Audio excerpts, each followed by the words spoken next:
le juif, et je répète, difficilement définissable, de la diaspora,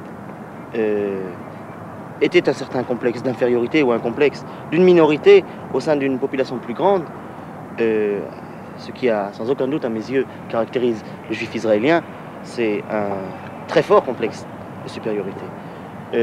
S'il a été une minorité opprimée très souvent, aujourd'hui il est une minorité oppressante et il s'est donné toute la rationalisation psychologique à cette supériorité. Nous sommes les plus beaux, les plus forts, les plus intelligents. Les Arabes, qu'est-ce que c'est? Ce sont les sous-hommes. Vous l'entendrez dans la rue.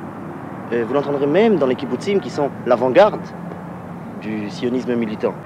Si la création de l'État d'Israël devait être la solution aux yeux des pères du sionisme au problème juif, je pense que d'une part, il n'a pas résolu ce problème, d'autre part, il en a créé d'autres. Il a créé un nouveau problème juif, si l'on peut dire, c'est le problème palestinien. Cet État qui s'est créé sur le compte des habitants, des indigènes, qui ont été spoliés, qui ont été repoussés. Et en cela, déjà, cette solution a provoqué un problème non moins douloureux. D'autre part, l'État qui a été créé, qui devait être un exemple pour toutes les nations, l'État qui a été créé était un État comme tous les autres États, avec ses classes, ses problèmes, ses luttes, avec ses exploiteurs et ses exploités, avec ses ouvriers et ses multimillionnaires. Et en ce sens-là, la problématique de tout État, aujourd'hui, se repose en Israël.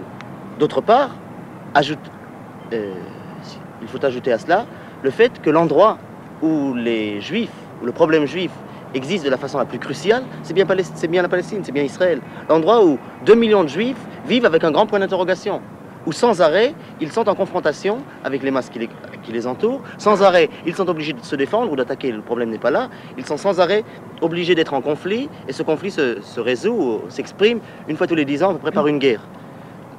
Si c'est cela la solution au problème juif, je pense que c'est une solution très peu réaliste, très peu